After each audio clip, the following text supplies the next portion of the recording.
everybody, welcome back to From Laura's Perspective and welcome back to Writing Advice. So far, I've dished out some of the best advice I've ever gotten on writing short stories, creative nonfiction, and poetry. Today, I'm going to do that for a fourth unique type of writing that I'm actually quite interested in, playwriting. Anyone who knows me should have seen this video coming, seeing as how I'm both a theater nerd and a writer. I even took a college class all about playwriting in the spring of 2020, which unexpectedly went online overnight because of the COVID-19 pandemic. Playwriting is unlike any other form of writing I've covered, as it's written to be performed by actors for an audience, which poses a whole different set of constraints and forces writers to get particularly creative. What questions do you have about writing plays and other forms of writing? Let me know in the comments down below. And subscribe to my channel and ring the bell so that you know when I have something new to talk about. Now, what are some things you can do to write as good of a play as possible and maybe even see your play brought to a public stage like it's meant to be? Unlike fiction, which is only meant to be read and imagined, and unlike film and television, which can make use of special effects and rotate a camera back and forth between scenes, the theater stage poses limitations that have to be taken into consideration when writing a script, and this will be expanded on all throughout my video. For example, you can't really do a house fire, massive explosion, or car chase on a stage like you could in a movie or episode of a TV show. And you also can't put a large, aggressive animal on the stage, such as a tiger or elephant. These limitations may sound discouraging, but try to see them as opportunities. Opportunities to get really creative, which will ultimately make your play so much better. Ultimately, these so-called limitations are what make theater unique and make it stand out from other forms of entertainment. If you want your play to be accepted anywhere, it needs to be written and formatted the right way. If it's done wrong, it will be rejected on the spot, no matter how good it is. It may sound harsh, but that's the way it is. Assuming you use Google Docs or Microsoft Word to write your plays, indications of a new act or scene should be in the center of the page, characters' names centered and capitalized, stage directions indented one tab and italicized, and the script written in Courier New font. And the lines are not to be put in quotation marks like they would be in a novel or short story. I'll probably make another video expanding on this more, but this is the general standard for how a play script ought to be written. And abiding by it is your best shot of success as a playwright. Settings are important for any story, but they're especially important for theater scripts as they affect and determine the visual aspects of the performance. As the playwright, you are responsible for writing scene descriptions that tell the directors and set designers what exactly it is the audience should see on the stage. But that can't just be anything you want. It has to fit within the time and location in which your play is set.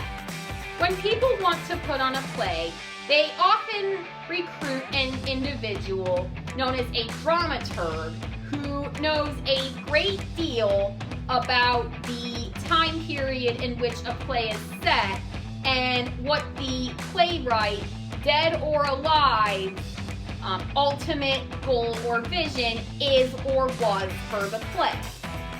Can't afford one? Don't fret. Say you want to do a play set in 1920s New York. All you have to do is do extensive internet research or maybe even read a couple books on what houses, buildings, and clothes look like in 1920s New York. Yes, you want to also research not just the housing and building structure of a particular epoch in which your play is set, but also the clothes that people wore, because that will determine what the costumes ought to look like that the actors wear to play the characters. And speaking of characters, the importance of actors in a play is that they portray the characters in the story the play is telling. Without characters who have thoughts, desires, motivations, virtues, and flaws, there is no story.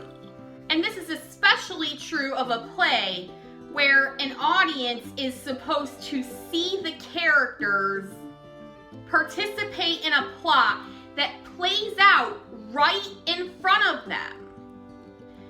When creating your cast of characters, it's important to note that theaters can only recruit or hire so many actors for the play, so you have to keep the character count to a minimum and not include any characters who contribute little or nothing to the plot. In fact, to reduce the number of actors a theater company will need to hire, playwrights often write scripts with two characters that are intended to be played by the same actor. When doing this, you really need to make sure that said two characters are not on stage at the same time, and that the difference between characters is one that allows any necessary costume change to be done in a reasonable amount of time. Just like in fiction, these characters should be complex and dynamic, having many layers to them and undergoing significant development over the course of the play, as that's what makes a play enjoyable to watch. At the beginning of your script, you're going to want to provide character analyses, which explain the character's role in the story and other key facts about them, so that the actors playing the characters can portray them in the most accurate way possible. In fiction, dialogue enhances a story and makes it more believable. In drama, dialogue is crucial to allowing the events of a play to play out right in front of a live audience, with great tension and shift throughout. What I, and many playwrights and fiction writers, find hard about this is that we often know exactly what we want the play to be about, and we know what we want to be happening in a given scene. We just don't quite know how to bring it to life with dialogue. It's a big hassle, but it's something you just have to do. And the dialogue can't just be anything that pops into your head or anything that you think will work. It has to be effective at portraying the scene you want to and make sense for the character who is speaking it. A good tip I found in my research for this video was that depending on what's going on in this scene, sometimes it might be appropriate to have a character stutter or stammer a little, or have them interrupt each other to make the conversation or sentences seem more realistic and natural. Just like with other aspects of the play, it is your job as the playwright to indicate in the script what kind of tone, diction, and dialect an actor is supposed to use when saying the line. This is generally done with an adverb or other kind of direction as to how a line is supposed to be said, placed right before it, in parentheses and italics, and these are generally called an actor's direction. I really hope you've stuck around and are paying attention, because all the tips I've given so far add up to this one final crucial tip. Remember, this is not a movie or TV show where people can just leave and come back to it as they please. And in this world of film and television, our attention spans are shorter than ever. So you really need to write scenes that capture an audience's attention and don't let it go. There needs to be a tense, ongoing conflict instigated early on in the inciting incident. It needs to build up during the rising action and come to a head during the climax.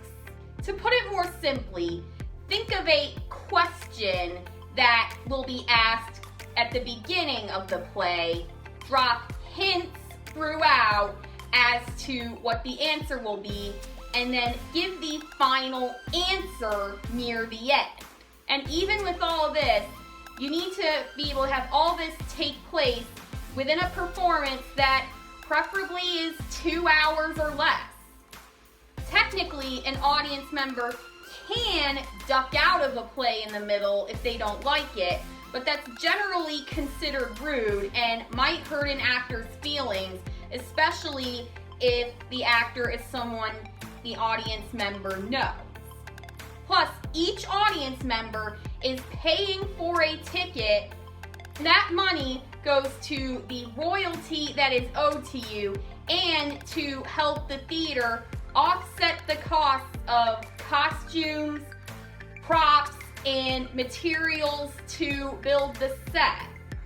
So write a play that tells a compelling, exciting, eventful story right in front of a live audience so that said audience doesn't feel that they're being robbed of their money or having their time wasted. The best way to avoid this is to make sure that action is taking place throughout each and every scene and that the tension level, so to speak, is very high. Thank you all so much for watching. If you're an aspiring playwright yourself, I hope that the advice I've given you has been what you needed to write the play or plays you want. What questions do you have about writing? Let me know in the comments down below, where you can also drop requests for video essays in any of my series. I can't wait to talk to you in my next video. Bye!